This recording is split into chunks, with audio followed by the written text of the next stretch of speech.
1 month of football festivities in Qatar, which is the pinnacle of football in my opinion. The FIFA World Cup has just gone past its semi-final stages. And this is essentially going to be the review of the semi-final games, preview of the third place match and the final match. So the first semi-finals was Argentina versus Croatia, and a game which it was predictable in some sense. You have King Leo, Lionel Messi, who is really inspired, and the Argentine team is fully inspired. They know they are at the cusp of making history as the third group to win the World Cup for that country. And also there is the special angle of Lionel Messi, who arguably, I think right now he might be the undisputed greatest player of the world for this generation. The inspiration to go ahead and win this trophy. Argentina defeated Croatia by 3-0. A game that was largely inspired by the great Lionel Messi. Messi scored a penalty kick in the 34th minute. And of course, the young, upcoming, and extremely special Julian Alvarez scored in the 39th minute. And in the 69th minute, with Messi supplying the assist in a build-up that showed how great this Lionel Messi of a player has been in this generation, at least, and I would say for the past 15 years. It was a great game of entertainment. Modric, who's a great Luka Modric, I call him Luka Midfield, and a pocket of us football fans call him Luka Midfield because he's an exceptional footballer.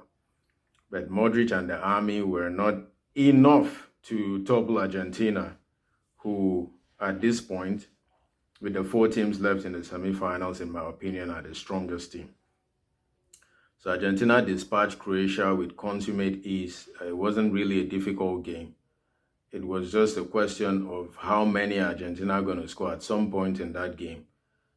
I suppose what Croatia could possibly do.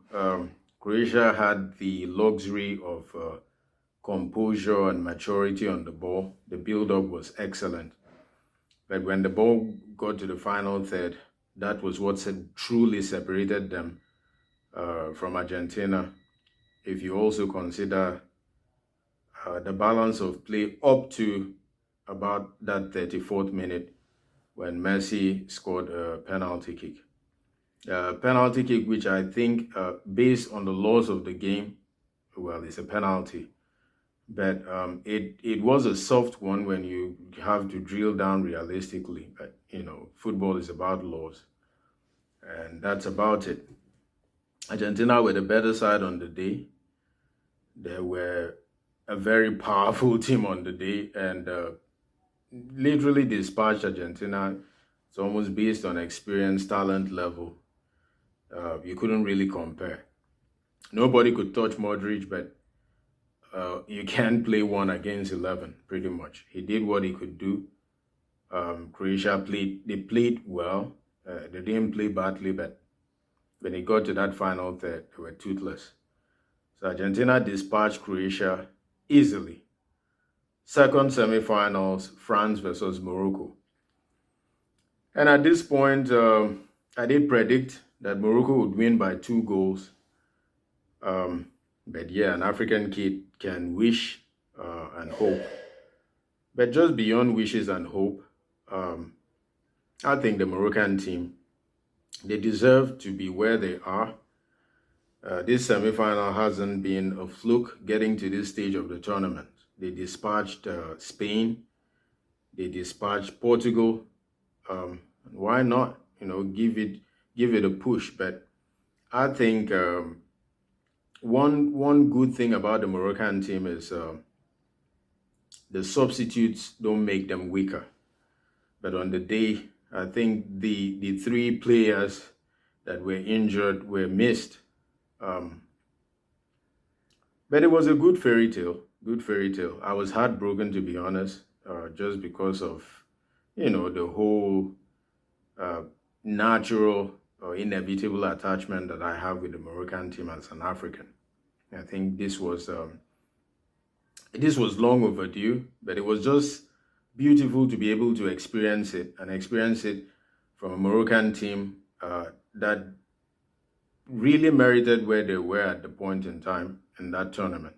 Getting to the semifinals wasn't a fluke. They truly played well. Um, if anything, they were not lucky because even against France, they had chances, but that has always been the Achilles heel for this Moroccan team. They cannot dispatch their opponents with ease. They have chances, but they cannot convert those chances. Clear-cut chances have chances. They really can't score goals. If they can get that and have this team together, I think most of them are in their mid-20s. By next World Cup, they should be very ripe. If they can get a striker, I think they're going to cause trouble in the next World Cup. But yeah, France dispatched Argentina too with ease. Morocco, not Argentina. France dispatched Morocco with ease. Goals from Theo Hernandez, who that also put a different twist to the game, scoring in the fifth minute, very early. And then a second goal from Randall Kolomwani, 79th minute, a kid who is of Congolese ancestry. So there you have it, France versus Argentina, two teams who merit to be in this World Cup final. You can argue they're the two strongest teams. You also have four candidates actually: Alvarez, Giroud, Leo Messi, and Kylian Mbappe. One of them is going to come out as the highest goal scorer in this tournament, hopefully. But the Golden Ball certainly might. I think at this point you can argue Lionel Messi has that Golden Ball. He's going to be the best player at this World Cup. So we are poised for the final match, Argentina versus France. One team is going to win this trophy for the third time. France won it in 1998, inspired by the great Zidane. And also in 2018 with Kante and Pogba, and Kylian Mbappe was also the real catalyst for that World Cup victory in 2018. Argentina won in 1978 with Daniel Passarella. It's a very controversial World Cup because they hosted it. It had everything to do with the military junta at the time in Argentina and all of that stuff. It had a little bit of political twist to it. But yeah, a Passarella-inspired World Cup. Argentina won it in 78 and also in 1986 in something that might not happen again except for Sunday. Diego Maradona inspired Argentina to win the World Cup in 86. It was almost a one-man show. And this World Cup, Messi has literally inspired Argentina, but you could argue the 86 team and the 2022 team, the Argentine team, what Messi has behind him and what Diego had behind him, two different things. But that's for another day. But Messi, he will always be in the conversation as the greatest player in Argentina, but we know it's impossible. And the twist that Diego is now even late. When he was alive, he was a god. Now that he's late, he is an actual deity in Argentina. So I think Diego will always be revered, but Messi has a huge opportunity to at least sit side by side with Diego. I think that can be achieved on Sunday. It's going to be a great one. But before then, we do have the third place game on Saturday. Saturday, December the 17th, Croatia versus Morocco. It would be at the Khalifa International Stadium, 45,000 capacity.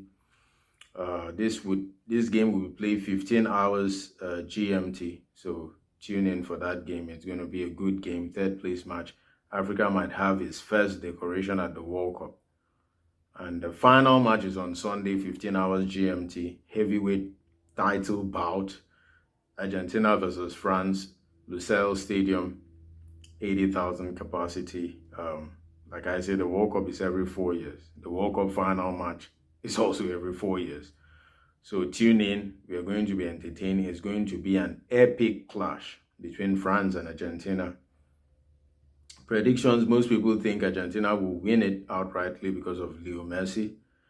And Leo Messi might retire after that game, and that's an extra motivation. France, we already know, is a very strong team as it is. Them making it to the final is remarkable. They don't have some key players there, Benzema, Pogba, N'Golo Kante, and a few others. Argentina are pretty much stacked from top to bottom. It's a very gifted side. I think we might get to experience one of the great games of the World Cup on Sunday. So tune in, and we would regroup after that World Cup final. And it would be a review. It might be a short review for the third place match and an extensive review for the final match. May the better team win. I'm not going to cast the predictions on this one, but I guarantee it's going to be a heavyweight bout between two traditional teams of the World Cup. And before I end this, rest in peace, Sinisa Mihailovic, a great ambassador of the game. Old Yugoslavia, Red Star Belgrade, European Cup winner, Lazio, Inter Milan, Serbia, and Montenegro. Mihailovic died at the age of 53 today after years of struggling with leukemia. May his soul rest in peace. May his family find peace and closure, and may football fans and people like me who he also inspired and helped to love this beautiful game, may we all find peace and closure and just live in the memories that he created. Rest in peace, Inesa.